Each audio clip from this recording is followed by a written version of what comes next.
WOSM, trying to figure out where our stream is. We've had some technical problems, but we think we've got it back up, or at least pretty close, so bear with us on that on MGCCCBulldogs.com. 3rd and 6, play action. Hatton going to the end zone. DeQuille is there, beats his man. Touchdown, Bulldogs. Way too easy. You know, why don't you not cover him? You know, he's only probably the top receiver in Mississippi. Why do you not cover him and leave him that wide open? DeQuille had 2 steps on the corner. It was just an easy pitch and catch from Hatton to Williams. They've hooked up 3 times tonight for scores.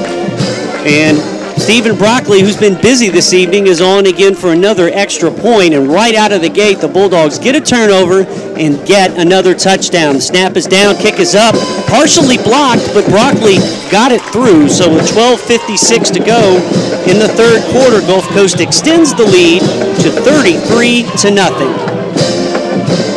And I think our streaming is wide open now. There it is as you see the band of gold. Loving that. Sorry about we were off for a couple minutes there on the stream while we were getting some things together. Back up and running. 12:56 to go. It's all Bulldogs, 33-0. Yeah, I think we lost our stream somewhere around McHenry somewhere for a little while, but it's back now. You know, McHenry is the nexus of the universe. Yeah, the McHenry, Saucier, Perkinston Metroplex. That's it. A lot of electromagnetic activity up there. Got towers, from what I hear. Big towers everywhere down there. Yeah, that's where the WLOX McHenry Tower is. You actually were born in this business over WLOX. That's right. That's right. Yeah, that's it. Okay, so I can do the standard announcement. The problem is not with your computer or Bulldog Live. It was a provider issue, I'm told. How about that? So the provider wasn't providing. You remember back in the 70s, they would say, the problem is not with your set or Channel 13, please stand by. In other words, it's not our fault. But we're back up and running as the Bulldogs are as well, leading 33-0. It's Shontez Smith across the 25, got some room. Trey Wofford brings him down at the 36, so a decent return by Northeast, but they're down by 33 now. You don't see that return, at least I hadn't this year seen our special teams let a return break that far down the field. Wofford must have got blocked out because he came back and made the stop, but they do have pretty good field position at the 36. 12:48 to go, 3rd quarter. Northeast down 33-0. Matt Lippum in at quarterback. Pascal Desir III, the running back. I may start calling him PD3 to make it easier. PD3 up the middle, out to the 43, and actually a pretty good run by Desir. Taken down by Dawson Wells and Warren Conway. Brandon Keel also in on that one.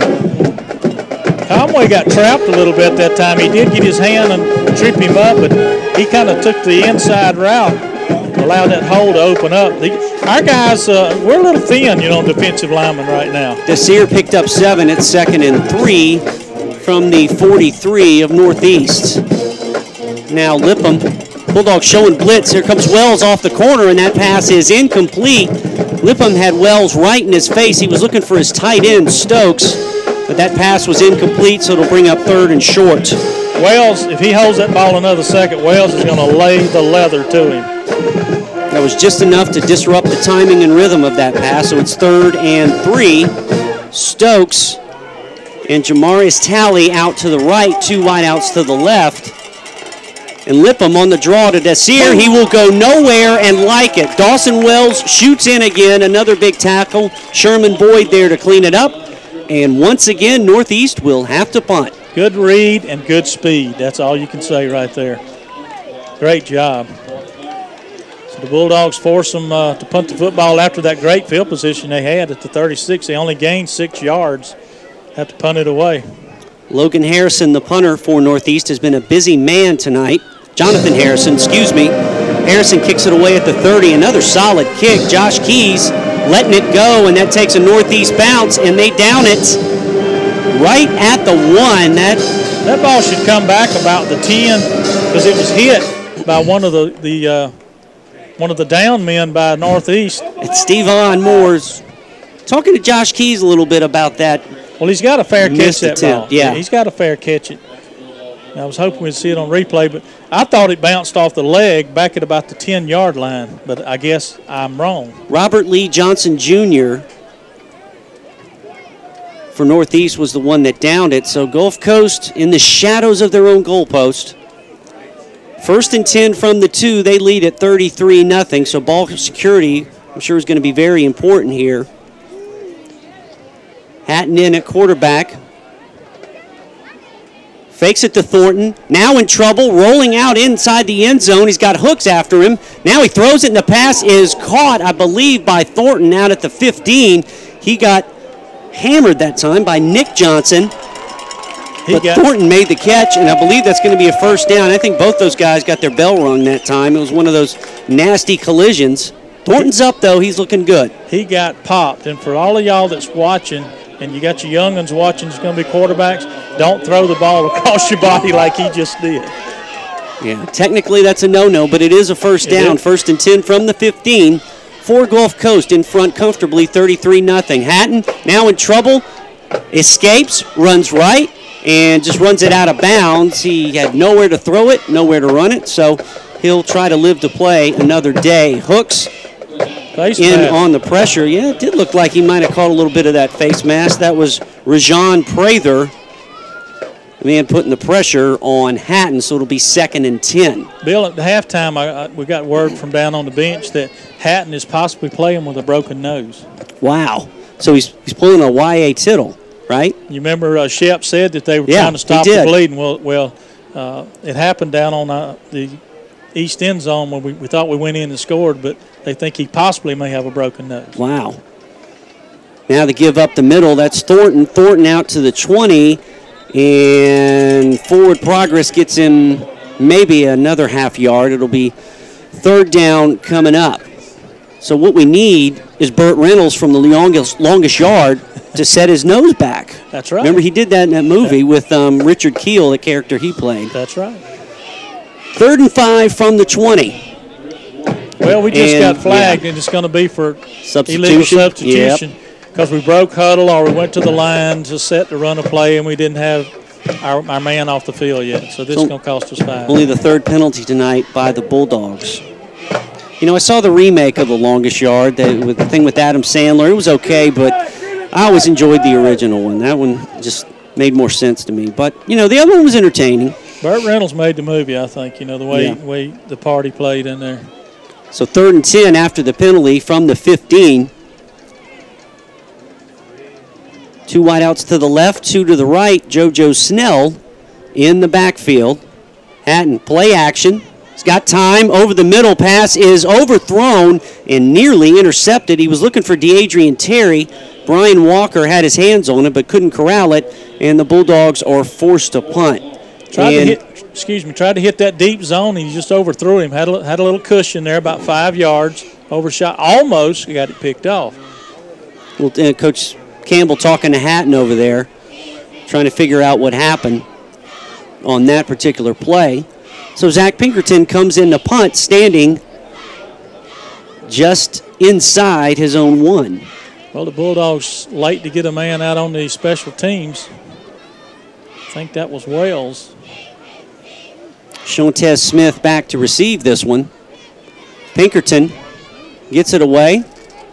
It's going to hit right about at midfield, and Smith comes up and takes it at the 48, but I believe he signaled for a fair catch. He did. Okay, so he fooled us all. He did the half fair catch signal and ran up like he was going to return it. That happened before we got our camera down there on it, but what used to be when you signal for a fair catch and the ball hit the ground, you could still advance it. They changed that rule. Then, if you tried to advance a fair catch, they penalized you for it, and they did away with that rule. They simply just blow it dead right there. You know, in Roman times, you tried to advance a fair catch, they give you the guillotine. So, there you go. That's right. And you know what happens there, huh? Yeah, that's not good for anybody. 1st and 10 from the 46 for Northeast. They're down 33-0. Lipham, a flare of the backfield, and dropping it is Pascal Desir III. Couldn't get his hands on it. He tried to run before he caught it, and 2nd down will be forthcoming. There was a lot of blue jerseys on their way to the attack. That play wasn't going anywhere. Good field position again for Northeast as they got it on their own 46-yard line. And, you know, they got to be looking to try to get something out of this positive. They're down 33-0. Now Lipham hands and just corralled Whitney Richardson. Yoicks. That's why that's a penalty right there. He took Garrett Smith and turned his head like Linda Blair in The Exorcist. That was nasty. Wow. It was bad. Yeah, and that is exactly why that's a penalty. And there's no, you know, he's charging, trying to get his hand in to make the tackle. Got it up a little too high. And definitely didn't turn loose because he jerked him down. Yeah. It's always scary to see that, and that'll push the ball into Bulldog territory and give Northeast their, I think, 4th first down of the game. Well, it puts them in the Bulldog side of the 50-yard line. They're going to spot it around the 39, it looks like, at Gulf Coast. Now, this is the lull we've been harping about in the third quarter. Here's another lull, even though we're hustling. Here's another lull by Gulf Coast. From the 39 of the Bulldogs, 1st and 10 for Northeast, 9:25 to go, 33-0. Play action, Lipham going right, and the pass is caught near the sidelines. That's Jamarcus Talley, and Talley is run out of bounds at about the 36-yard line. Derek Moncrief and Keys over to make the stop. It was a good fake that time by Lipham, hitting Leslie. It was good play fake, and route was ran well. Good out route. And this is easily the deepest penetration of the evening by Northeast. At the Bulldog 26, 1st and 10. This time the give to Garrett Smith. Smith has a hole and takes it down to the 20. And as we said for the first time, the Tigers have a little bit of a drive going with 8:50 to go. The problem is they're down by 33. Hurry up, as they're going to get right back on the line. I think they think they found something. Lipham now under center, 2 backs and an eye behind him. Play action again. This time he looks left. Really the same play over on the far sideline, but picking up maybe 3 or 4 is Jamarius Talley. He's going to be close to the first down. I believe he got it. Yeah, I think he did too. So back-to-back first downs for the Tigers. That advances the ball down to the 14, where it's 1st and 10 for Northeast. Boy, he stood there and took a pounding. I know that after he caught the ball, he let 4 or 5 Bulldogs hit him. Smith in the backfield behind Lipham. They give to him up the middle.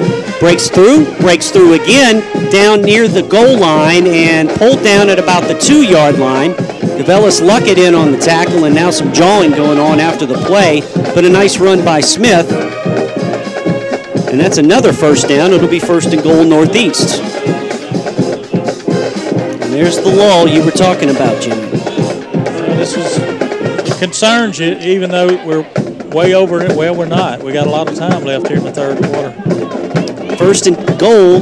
Lipham dives in. I believe he crossed the plane, and he did.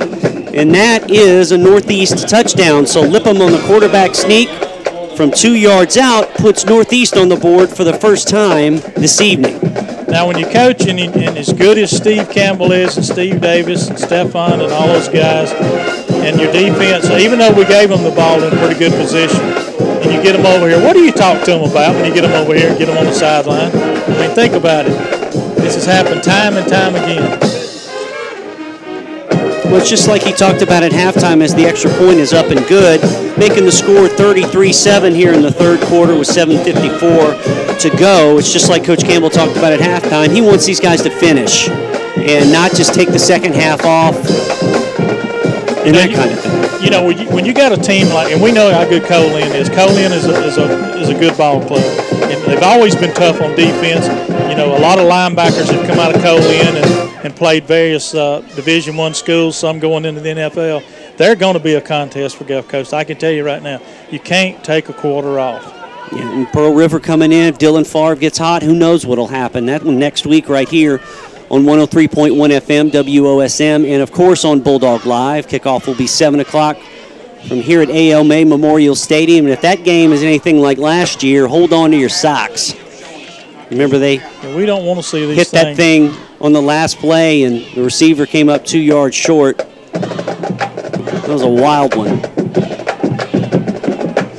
We had replay to prove it. It honestly felt that, fell that way. He was going in for the win, there's no doubt. So, on to kick it is Chris Cooper for Northeast. Nice high kick. Hits 5 yards deep in the end zone and goes out of bounds. So the Bulldogs will start 1st and 10 from the 20. And you got to figure they're going back to the running game. It's been very successful this evening. They already had 225 yards in the first half. Things they got to eliminate is penalties, negative plays, and keep driving like they were doing the first half.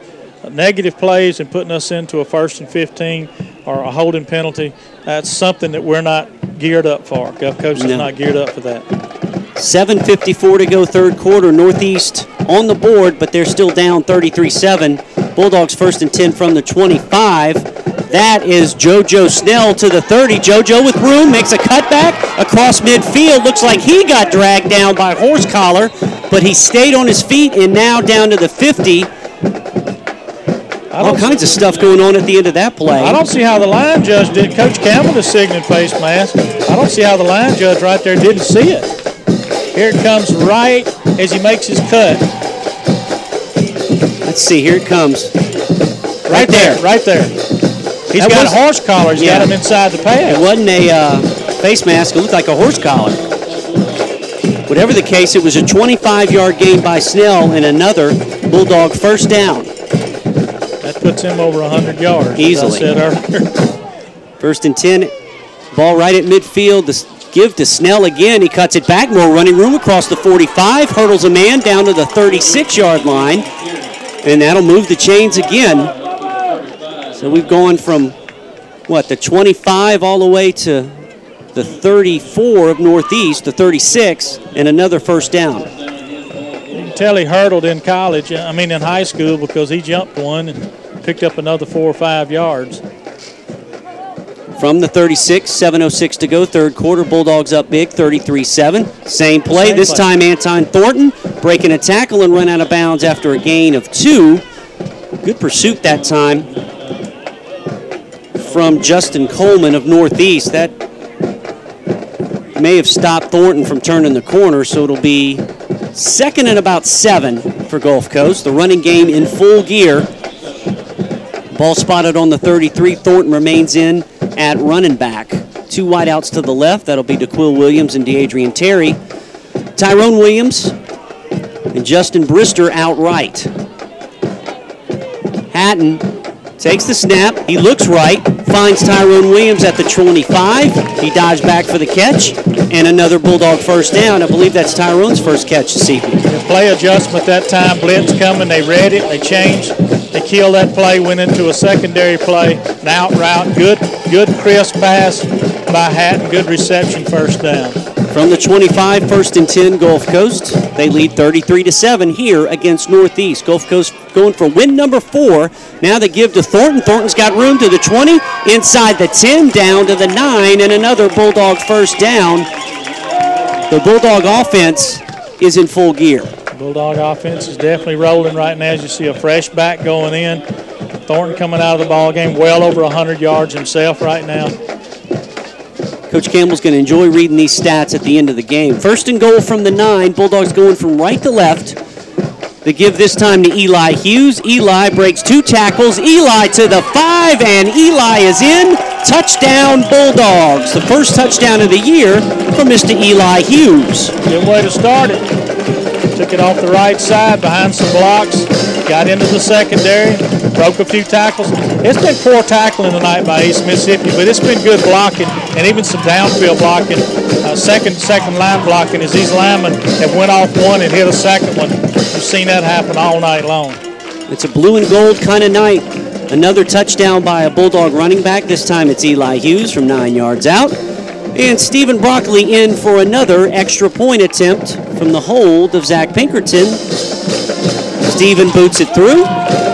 And with 5:56 to go here in the third quarter, it's all Bulldogs. They lead it now 40-7 over Northeast. Well, This is what you want to see. 2 touchdowns scored in the third quarter. But we don't want them to give up another one as we head into the midpoint of the third quarter, as Northeast made it look kind of easy the last time they had the football. Steve talking to his special teams. We did spot them, gave the ball 46-yard line, but Steve's getting the special teams together, going to get them back out there, see if we can't get, give them the ball somewhere around the 20 where they're supposed to start at. A lot of college football this weekend, a lot of important things. Just things are getting tighter in the SEC. I'm really interested to see how this Tennessee game coming up. It's either Georgia or South Carolina. But remember, they lost to Florida. That was supposed to be Tennessee's coming out party. Right. And they got whipped pretty good. And I can't remember if it's either Georgia or South Carolina. Man, what about Arkansas right now? Isn't that something? What a train wreck that is. That's just crazy. Started out at number 8 in the nation and having a problem winning a ball game. Well, that's why I always thought the rankings, preseason as Broccoli kicks it off, the rankings were kind of iffy at best, as Shontez Smith takes it at the 5. Smith to the 20, breaks a tackle to the 25, and is wrapped up right there by Antoine Wells, who gets a hit on special teams. Good coverage that time. Anytime you can turn the play in and turn it into the pursuit of what you got coming down the field. Everybody's staying in their lane. They're breaking down, and that's exactly what you want them to do. A missed tackle there, but it's slowing up the forward progress. And here's where the train wreck happens. Boom, right there. Actually, 2 Bulldogs hit helmets to helmet, so. Barron Miller also in on that one. 5:46 to go. Gulf Coast up 40-7. You see Coach Campbell, if you look at him right now, he's thinking the game's tied at 7. I know it. That's the way coaches are, and that's the way he is, always intense. 1st and 10 as Lippum rolls out to his left, and the pass is caught on the far sideline. Making a nice hit over there on Shontez Smith. Was that not one of our big linemen that came in and made the play right there? Wow. Let's see. Let's take a look at that one again. Smith brings it in. It's finished Armstrong over there. Right here. Josh Rushing. Boom. And Dalton Davis. Now Garrett Smith up the middle on 2nd and 2, and he'll barely get back to the line of scrimmage, so 3rd down coming up. Yeah, Dalton's kind of a big boy. 6'3", 320 from Hurley. He's in the tater line, that's right. Meat and tater line. Well, now they say they're going to measure for it. I thought he gave him a mighty good spot. I didn't think he got back to the line of scrimmage, but we will see. With 4:55 to go and Gulf Coast leading comfortably 40-7. If all holds true here, the Bulldogs will go to 4-1 on the year, and Northeast will fall to 1-4. But let's get this thing in the books before we start eating cupcakes, as Coach Campbell would say. That one got me. What do you say? Water balloons and balloons and cupcakes. Before we can start throwing the water balloons and cupcakes, and eating cupcakes, we'll get this thing in the books. Man, I tell you, he brought that one from way back. Yeah. All right, so it'll be 3rd and 1 from the 37 with 4:55 to go. I know that's loud for them out there to run the play because it's loud to us. Yeah, and we're behind them. Short yardage play. Lippum tries to sneak it. I don't know. And now they're saying the fumble. He didn't need much. I think he may have fumbled it. Let's see. And the Bulldogs are saying they have it. Well, those players are. And they do. They certainly do. Somebody knocked it loose. Let's see if we can check on the replay. Another turnover by the Bulldog defense. That's 4 tonight. Well, when you turn it over right there, I mean, you're giving a good ball club an excellent opportunity to put more points on the board. We're another touchdown away from Nutria Stories. That's right. Getting ready for next week. Mm-hmm. I like bringing them into our place. I don't like going over there. Yeah, Coach Campbell told us it's as intense as the Iron Bowl. And if you ask fans of Pearl River, as Quentin Wheeler's in at quarterback for Gulf Coast, and he takes a direct snap and picks up about 5 down to the 33-yard line. So Quentin Wheeler gives Clint Hatton the rest of the night off. Hatton, bloodied nose at all, had a pretty good night. 4 touchdown passes. I would say. That's nothing to sneeze at or break your nose at. That's going to keep him at number 1. Going to make nostril jokes the rest of the night, I guess. Still, that's got to hurt, though. 2nd and 6. Now the give, I believe that's Hughes down to the 30, where he's stacked up, and that'll bring up 3rd and about 4 with 3:55 to go here in the 3rd quarter. Now tell us a little bit about this freshman quarterback that's in here right now. Quentin Wheeler. Quentin got some playing time at the end of the game against Coahoma and did a nice job. He's a good runner, 6 foot 200 from Moreau, and he was one of the highly touted players in Louisiana, so we've got a pretty solid backup as well, and does a good job running the ball. Kind of reminds me of Greg Jenkins from a couple of years ago. Wheeler gives up the middle. Snell, big hole, breaks 2 tackles inside the 25 and down to the 22-yard line. Snell just shot out of there like a cannon and moves the chains again for the Bulldogs. And you see a fresh back going right at Thornton, immediately hits the field. The minute he gets Snell gets up and comes off the field, Thornton's already out there. This is something. You keep running these backs at them like that. Excuse me, they're going to keep them both out there. 1st and 10 from the 22 after the run by Snell. It is Thornton and Snell in the backfield. Wheeler at quarterback. Tyrone Williams and DeAdrian Terry are your wideouts. Wheeler takes the snap, looking deep, throws it over the middle, and that pass is caught for a touchdown by Tyrone Williams. Man, you talk about threading the needle. That could not have missed that defender's hand by 2 inches. I thought that was a sure pick. Here's the replay. The line giving him plenty of time to throw it. Good pocket. Shoots it down. Look at this. Just over the fingertips. Actually, 2 of them got in the way of it. Hit him right in the breadbasket in the back of the end zone. Touchdown. So Quentin Wheeler with his first touchdown pass of the year. Tyrone Williams with his 3rd touchdown catch. And Stephen Broccoli is in for the extra point. Low snap, but he boots it through. And with 2:46 to go in the 3rd quarter, the Bulldogs are now up by 40, 47-7 over Northeast. Well, Broccoli going to have to go soak his foot in Red Creek after this ball game. That's right. He's put into it a lot tonight. That was a 22-yard touchdown hookup. So Quentin Wheeler gets his first touchdown pass. The question, I was going to ask you, I hadn't seen him throw the ball that much. He hadn't played that much, but I won't ask you no more because that proved it right there. He threw it only where it could be caught by the receiver because there were 2 defenders in front of him, and they didn't quite get to it. It's hard to catch a ball when you can't see it coming into you, and the receiver did find it right when all he had to do was just trap it to his body because it hit him right in the belly. It did. It was perfect timing on both ends. And we saw Wheeler, the first time I saw him was the first fall practice way back in August, and you could tell we weren't going to have any letdowns as far as depth at quarterback. He's a solid player, and he'll get to play the rest of the game and most of the 4th quarter as Gulf Coast now leads by 40, 47-7. Well, this is what we wanted to see. That's 3 3rd quarter touchdowns, and we've only give up 1. When your ratio's 3-1, that's pretty good. As Smith takes the kickoff and is run out of bounds at about the 16-yard line. And that's where Northeast will start with 2:39 to go here in the 3rd, and Gulf Coast up big, 47-7. And we'll go down to the field here in just a second and talk with Jeff Shepard as the Bulldog running game has been in full swing. Bulldog defense stopping the run. As we've said, it's what you expect to see on both ends from the Bulldogs. 1st and 10 from the 17. Lippum in the shotgun at quarterback.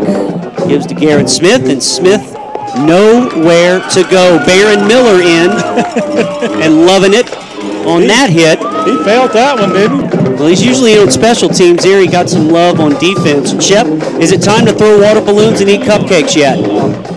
That party started about 5 minutes ago down here, Bill. And on an even more positive note, I was able to figure out what was wrong with the camera and the back focus, so the video in the third quarter will actually look like usable video. Oh, nice. Okay. Yeah.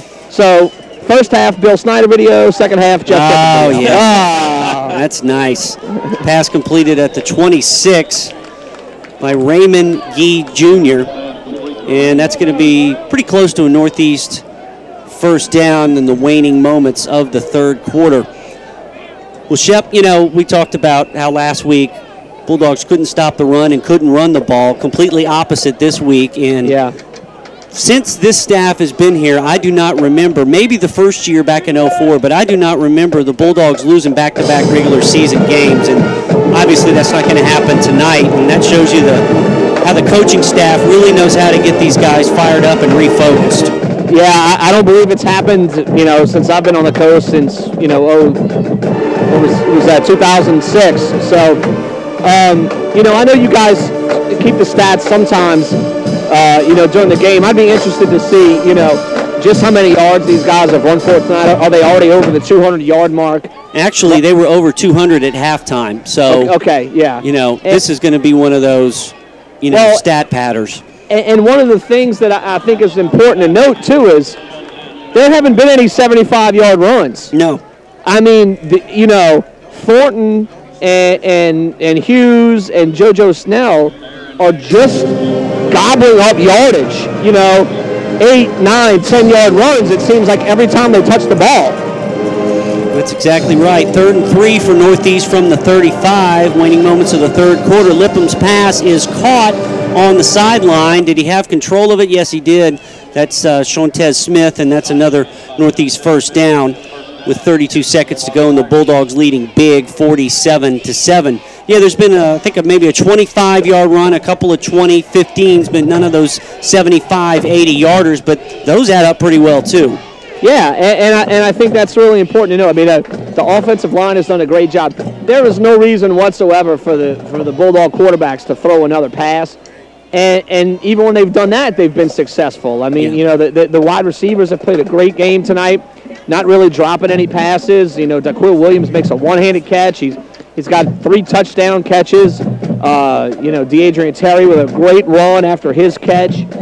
And Williams just gets in on it. Marvin just gets in on another one as well. So, just a great effort offensively. And then defensively, to only give up 7 points through 3 quarters, it's just been a very good effort.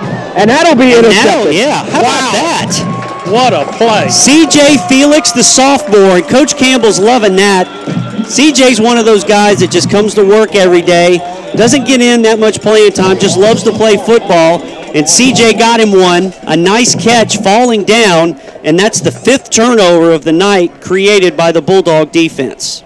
We've seen it, Gulf Coast, when they do lose games, usually the turnover, battle, they lose that. Yeah. And tonight they're obviously creating turnovers, forcing fumbles, intercepting a couple of passes. This is the kind of effort you want to see bouncing back after a loss when you have your biggest rival coming to town next week. Yeah, exactly. And, last week there were only 2 turnovers in the game, but both of them were by the Bulldogs, and that adds up when you're on the road. So we played 3 quarters of football, and it's all Gulf Coast, the number 10 team in the country, leading Northeast 47-7 as we're set to begin the fourth quarter. Quentin Wheeler once again in at quarterback. And how about Hatton? I made the analogy about the broken nose. If we'd have had Burt Reynolds down there, Shep, he could have fixed it like in the original Longest Yard. Did they do that? I can't remember in the remake. Did they do that shtick? I can't remember. With Adam Sandler, I don't remember any broken noses, but I'd have to go back and look. Right. And I don't, again, it was really bleeding more than anything. I think he just took a shot. He got hit on one of his carries. And, he bounced back, did a great job tonight. He was so consistent, so efficient the first 4 or 5 games of the season. Really showed that again tonight. I mean, he threw some nice passes. Receivers made some really good catches. On the touchdowns to Williams in the first half, I mean, he put him into the corner of the end zone, and there was really only one player on the field who could make the catches, and it was Daquil Williams, and he made great catches. So great throws, great catches. Antoine Wells in at running back. He made a nice special teams play earlier. He gets the carry right there. and is close to another Bulldog first down. Wells, a freshman from Hurley, Quentin Wheeler in at quarterback. So we're going to see some of the young guys get some action tonight. You know what's crazy, Shep? You know, you lose Nettles, you think, oh gosh, we're in trouble. You got Thornton, you got Snell, you got Eli Hughes, you got Dietrich Goff, and then you got Antoine Wells. So they haven't had a stable like this of running backs, that much depth in a long time. As Wells on first down, as a flag comes in, I believe there was a hold as he makes a nice run on third down, but that's probably going to come back on a hold in the middle of the offensive line. When you got that many guys going, you don't have that much drop-off at this level. No, you don't have drop-off, and what you have is guys that know that every single time they touch the ball, they better hold on to it, and they better fight for every yard they can get, because if they don't, there's 5 guys behind them who want to take their job. Yeah. And I think you're really seeing that depth getting exploited tonight, you know, obviously positively by the Bulldogs, who are just really, you know, they're running right up the middle most of their carries. I mean, this isn't anything fancy. There's no hidden ball tricks or statues of liberty or anything like that. I mean, we're just seeing pretty much just line it up, and we're just going to run behind the big guys in the middle, and it's worked, obviously, probably to the tune of 300 yards tonight. Easily. 3rd and 9 from the 38. Wheeler takes the snap. He's going to run it. Wheeler out to the 40. We get to see him run. Good tackle in the open field that time by Northeast. I believe that was Gredrakis Leland, and he pulls him down, so the Bulldogs will have to punt. 13:20 to go. They lead by 40. This is good work for the younger guys, too, as well. They got to do this against Coahoma and towards the end of the game at Holmes, but in the last 2 weeks they hadn't been able to do that to get the reserves some quality playing time. When you got this many freshmen, you like to get the bodies out on the field. Yeah, because you never know when there could be an injury. You know, not every position has the depth that they have at running back, so you never know when you're going to need to get somebody out on the field and in a critical situation. And losing last week to Jones, you know, there's no more room for error in the South Division. No. I mean, you know, we need to be Pearl River next week and take care of business the rest of the way when it comes to these South Division games, because, you know, we've played ourselves into a corner. So if you're young and you don't have a lot of experience, but you're called on because something happens, because Clint, you know, has a bloody nose and he's got to leave the game for a couple of plays, we need you to be able to step in and take over. By the way, is the rumor true that you were one of the replacement officials? I believe you worked the San Francisco-Minnesota game. Is that correct? Yes, and I have Percy Harvard on my fantasy team, so that's kind of why I made some of the calls that I made. But hey, he had a big night. Yeah, I mean, that whole thing, I can't get enough of it. I watched Chinese Taiwan animation as Garrett Smith breaks off a run out to the 38, picked up 9. The Chinese Taiwan animation, if you need to go look that one up on YouTube, it's classic, man. They've outdone themselves. They always do parodies of American news stories, and they had a field day with this one. You know, Steve Young, I thought he was going to spontaneously combust Monday night. I mean, it was amazing. Yeah, it was. It really was. It was. You know, I thought that some of the calls in the Saints game were bad. They were tame. It just escalated. They were bad in that one. And then Belichick, you know, went after the guy after the Ravens game. And then that was the coup de grace there with the Golden Tate play. That's, you know. I don't even think yet, Bill, that we are able to comprehend how dumb that entire situation was. You know, the NFL is obviously the king in America. You know, it's whatever it is, a $9 billion a year industry or whatever it is. In 10 years, we're going to look back on this 3-week period and go, wait, what happened? Yeah. You know, I mean, it's going to be like the USFL or some of these 30 for 30 movies where you just go back, wait, what? They were fighting over what and what happened? I just don't even think we can put it into perspective just yet, you know? And then when you start seeing, it wasn't like, well, they brought up SEC refs or Big 12 refs. They were bringing up people from the NAIA. So basically, the people they were bringing up might have been working some of our games. Who knows? Yeah, who knows? And look, Bill, I don't necessarily think it's right to make fun of the guys that they called up, because you have been on the field. You know how fast it happens, even at the junior college level. Right. How fast the game moves and the decisions that you have to make. And you know what? Everybody sits at home and says, oh, I watched 1,000 football games in my life. Oh, and a pick by Trey Wofford. It's already interrupted, Shep. Wofford has a convoy, and Trey Wofford is going to take it 48 yards for the touchdown to put us over the 50 mark. There was a big hit in the backfield on Lipham. Wofford got the pick, 6, and the Bulldogs put 6 more on the board. But we'll talk about that here in just a second. Baron Miller got the hit on the quarterback, Lipham. Wofford caught it, and the freshman from Fayetteville, Georgia, took it to the house, 48 yards. And now with an extra point, it'll be 54-7. Just a classic case of the linebacker dropping back into coverage. The quarterback doesn't see him. Next thing you know, it's a pick 6. TD, let's see, 10:30 in the 4th. Don't you hate when people talk when they write? That's just not cool. Anyway, Broccoli in for the extra point. It's up, and it is good. 10:30 to go. It's all Bulldogs. They lead at 54-7. Now, we'll get back to the refs. What we were talking about. Yeah, it's bizarre. Yeah, we've been down there. Even in high school, it's pretty fast. You know, absolutely. I mean, you know, you think, oh, I can sit at home. I've watched 1,000 football games. I could make that call. How could they not see that? And I just don't think people understand how fast they move. And you know what? Roger Goodell took a gamble. He thought, no one's going to notice. Mm-hmm. I'm gonna show these guys. You know, they're replaceable. Nothing's bigger than the NFL. We can handle this on ourselves.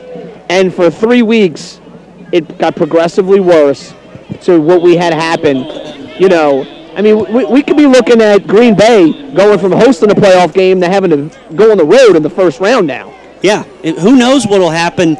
I was kind of hoping the replacements would stay there so they'd put a big asterisk at the end of this season so when the Saints go, 5-11, nobody will care. So, that's what I was hoping.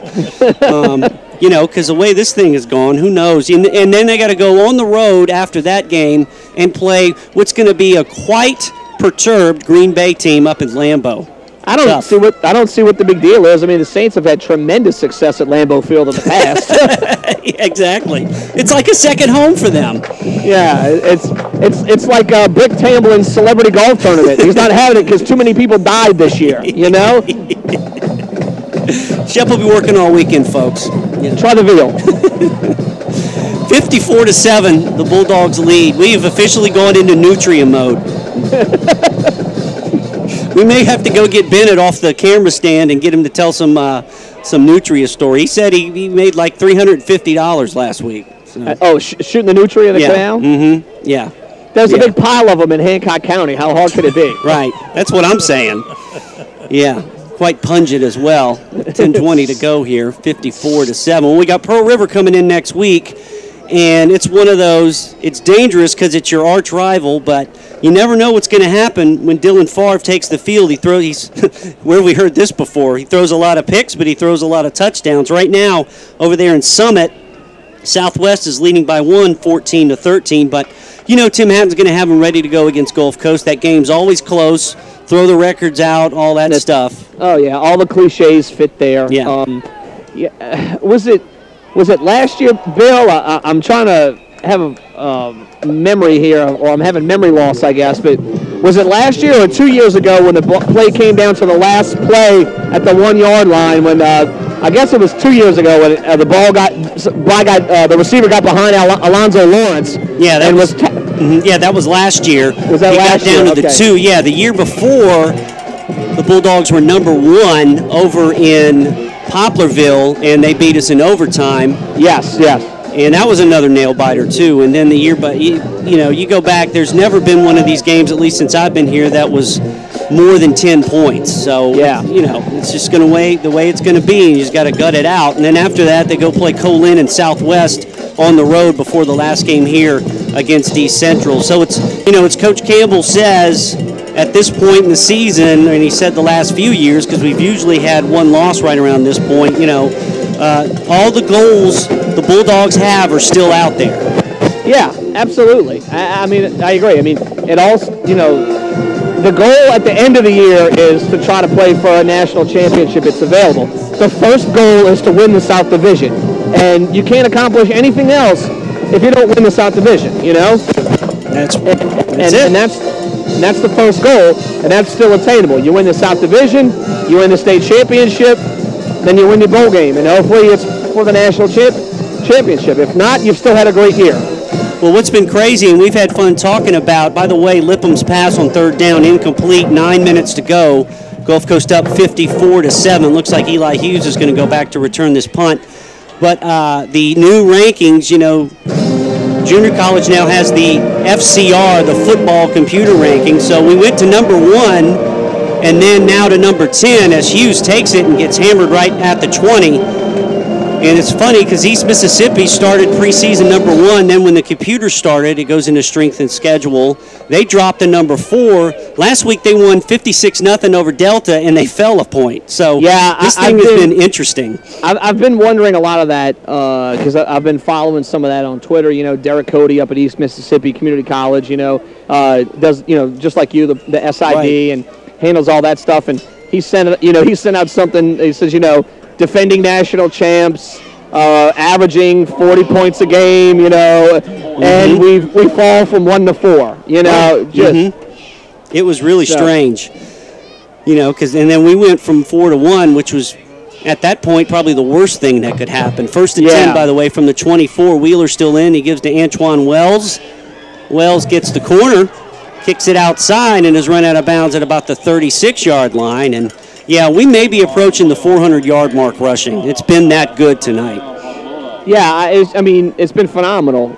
You know, and the passing plays, same thing. I mean, there haven't been any, like, huge – I mean, D'Adrian Terry's touchdown has to be the longest pass of the night, and it might even be the longest play from scrimmage. What was it, 35, 40 yards? Yeah, something like that. I think DT's was 37 how far was that? It was 37 yards, I think. As they give it up the middle, there's Dietrich Goff to the 40. Yeah, what was that? Let's see. I'm going to go back and check. 37 yards, yeah, that's right. So that's really the longest play tonight. But yeah, you have plenty of those, and you're cooking with gas, and that's what the Bulldogs have done. I believe they've punted twice. Yeah, twice, maybe 3 times, either 2 or 3. So yeah, so and they're scoring touchdowns on every possession. I mean, they've you know, I've got 8 touchdowns if my math is correct. So I think it is. If you have Collins, my son's math, it's not. But, you know, your math is correct. That was a zing. Isn't that wrong? I'm zinging an 8-year-old on his subtraction. Well, that's actually multiplication, Bill. But either way. Yeah. So, you know, he was telling me all this beg, borrow, deal thing, and I was like, well, what happened to just borrowing, you know? So I said, well, I think I'm going to stop helping him with the homework now. Yeah.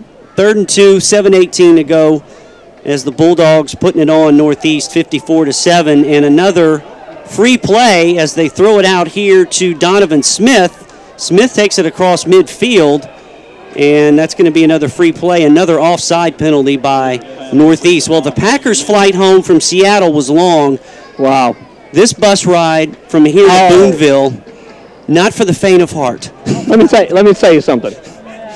I bet marriages not last that long, okay? Yeah. I mean, it's going to be 4, 5 o'clock in the morning when these guys get home. I mean, it is going to be a long bus ride, Bill. And, you know, obviously we've got some free time to talk here, but why is this game being played on a Thursday? I mean, how fair is this to Boonville? I mean, basically to have to take a day of travel, you know, to get down here. I mean, I don't understand that schedule. You know, and I don't expect you to have the answer. I know you're not the person who makes the schedule, but doesn't that seem odd that you would play this game, you know, on a Thursday? Well, there's a rotation to it, and basically, I remember us going up there on a Thursday in 2007. Well, and let's put it this way: Rich Kopp was driving on the way home. Enough said. So you made it in 3 hours, is what you're saying.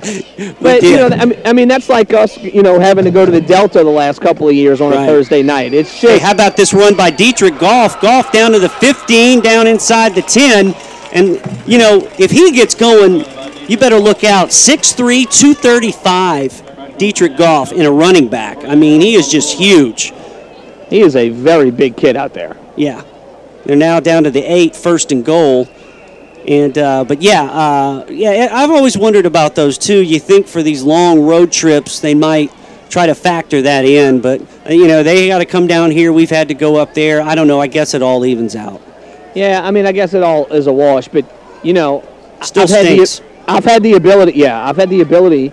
There are 62 fans in the stands for Northeast. I mean, that's how small the crowd is because it's a 6-hour drive. Antoine Wells, wow, look at this run by Antoine Wells, an 8-yard thing of beauty. Call that individual achievement, and the Bulldogs put up 6 more. Wow. Yeah, he started out to the right, cut back, avoided a tackle, and got into the end zone on the left side. And I'd say it's about time. It was time about 10 minutes ago to start the running clock, and it's really time now. Yeah, the cupcakes are ready in the oven. I believe we filled the balloons. It's time to rock and roll. That's right. Let's get the piñata and the sticks out. Pin the tail on the donkey, anyone? That's right. Bill, if I might do a little shameless promotion for tomorrow night. And we already did, but go ahead and do some more. Yeah. Yeah, Ocean Springs also, has its games carried on 103.1 FM WOSM, and it doesn't get much bigger in coast football than what we're going to have tomorrow night. The D'Iberville Warriors 4-0 coming over to Ocean Springs at 2-2.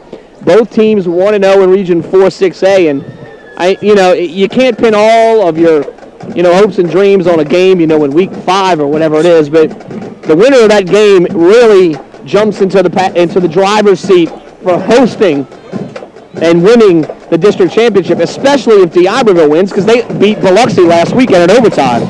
Yeah, I was at that game, and it was very intense. The lights went out on the visitor side, and there was a lot of jawing and a lot of big plays, and D'Iberville wins it in overtime, just back and forth. Biloxi scores at the end to send it to overtime.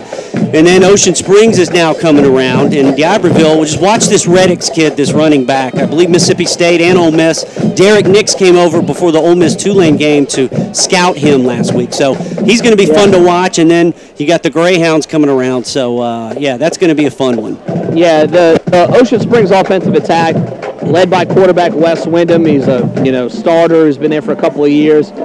Ishmael Morrow, his brother Joe, playing up at Mississippi State right now, and Ishmael's putting up incredible numbers. He had 18 catches against Picayune, which is one shy of the state record, and he dropped the ball that hit him right in the hand, so he should have tied the record.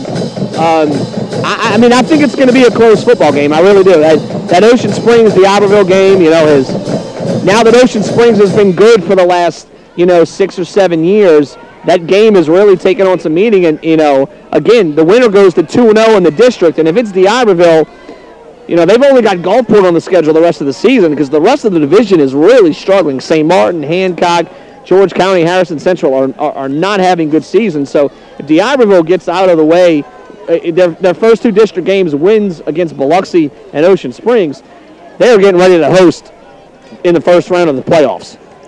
Yeah, and that's true, and that's going to be a fun one. I believe, 7:30 tomorrow night, Ocean Springs, D'Iberville? Yeah, this is the final week of 7:30 kickoffs. Once they go to October, games start at 7.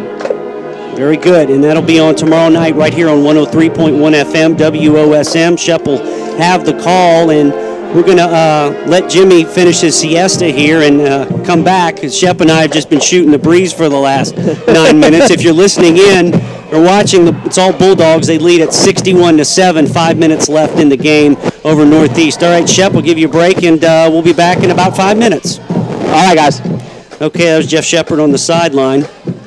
He and I both know how to kill time, Jimmy. Sorry about that. I was like, Jimmy's just sitting here, but, you're probably just relaxing, thinking about Mossy Oak up there, that kind of thing, right? Well, all my years of doing this, I've never had an opportunity just to sit here and listen. No, I haven't. So, but when you get like this, you just don't want anybody to get hurt. I know that we're playing 4 quarters now. We had one little small lull in about midway of the 3rd quarter, but the Bulldogs, he has shifted both starting units out there and second line units out there, and for the most part, everybody's played well.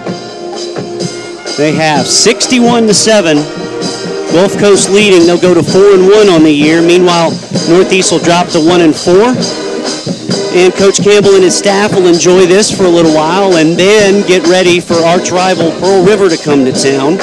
At last count, Southwest was leading the Wildcats 14-13 at halftime. Some other scores in Wesson. Reuben Ducksworth just scored, 9:53 left in the game. Colin leads at 26-21 as Jones trying to come back. East Mississippi, 5 minutes left, should take care of Coahoma. They lead at 48-24. But you know, they talk about numbers and they're fussing about rankings and all, and you look at Coahoma and they put 24 points up on the board. That's a little bit of the problem of where, you know, why they rank where they are. 3:30 to go. Bulldogs leading 61-7 on a big-time bounce-back game against Northeast. Finish the scoreboard check. Northwest pounded Itawamba 49-7, so Itawamba will drop out of the NJCAA top 20. Northwest now the number 4 team in the country. Got to start watching them up north. Now Pearl River pulling away from Southwest. Remember, it was 14-13. Now it's 32-14 Pearl River. They've scored 19 unanswered to take control of that game. As we said, the other two games, Hines and East Central and Delta and Holmes on Saturday. 2:45 to go. It's 61-7. In a few minutes, we'll go back down to the field and wrap this thing up as Jeff Shepard talks with head coach Steve Campbell. Nice play that time by Deshae Williams, taking down the runner.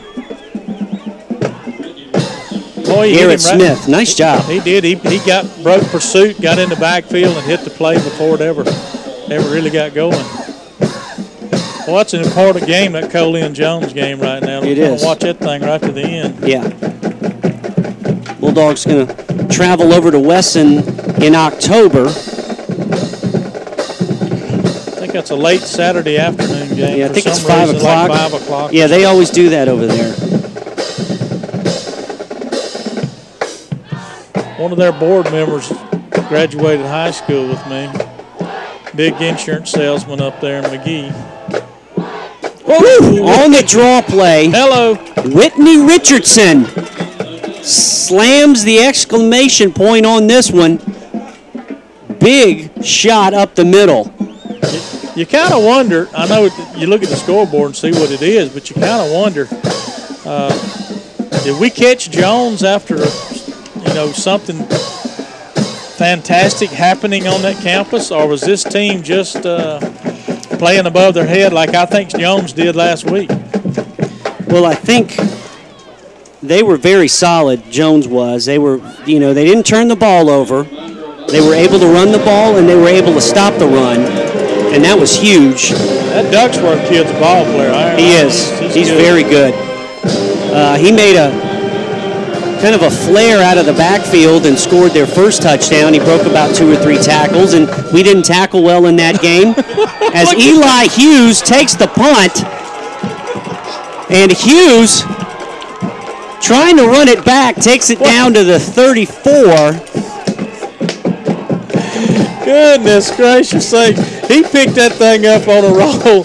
It hopped right up to him like a shortstop. Watching it on the replay, it looked like he was going to keep it, and then he did what I'd call a feint in baseball. Pretended like he was going to not take it, then he took it and takes it down to the 34, and with 37 seconds left, I'm sure Coach Campbell and the boys will kneel on this, take it to the house. Gee, I honestly thought if he got by the punter, he was going to score, but he waited on his blockers like you're supposed to, and pursuit caught up with him from the backside. But he had a great opportunity to take that one to the house. He did, as we'll go back down to the field, 37 seconds left. Our starting squad back out there.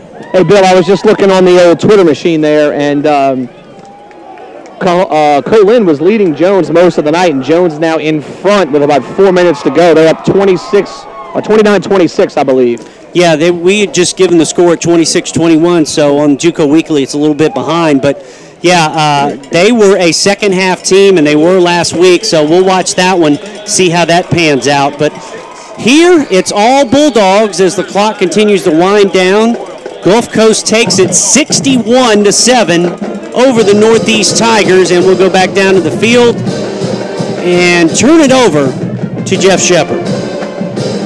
Coach Campbell out shaking some hands right now, so really just an all-around impressive effort by the Bulldogs tonight. I mean, defensively, to really only have one drive that you give up any real substantial yardage that leads to points, and just a great job running the ball. So,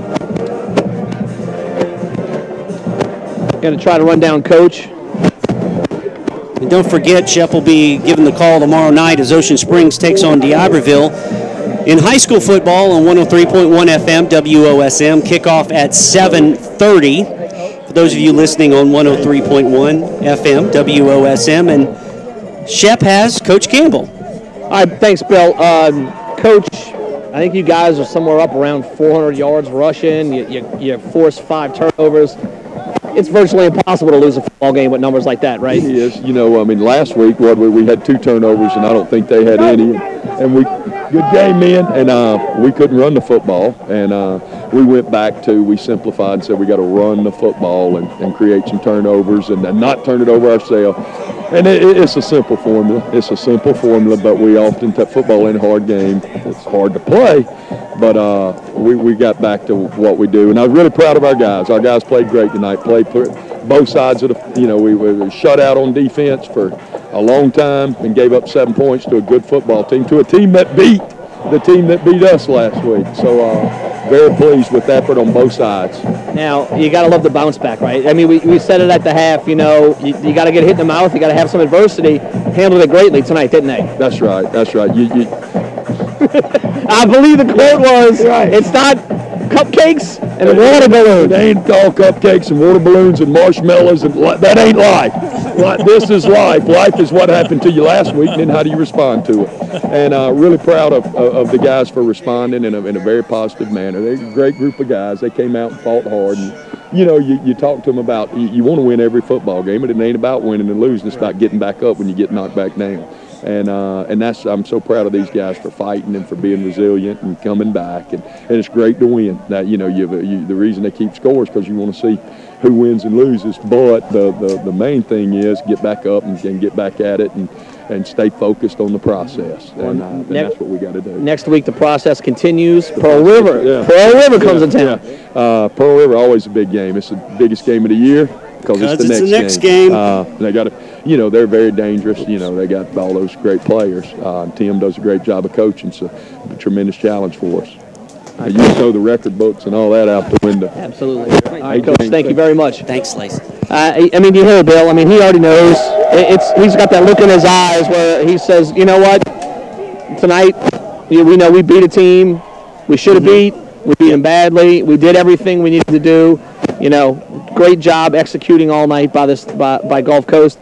He knows what next week means. The possibilities are there still. Like we said, South Division Championship, hosting that first playoff game.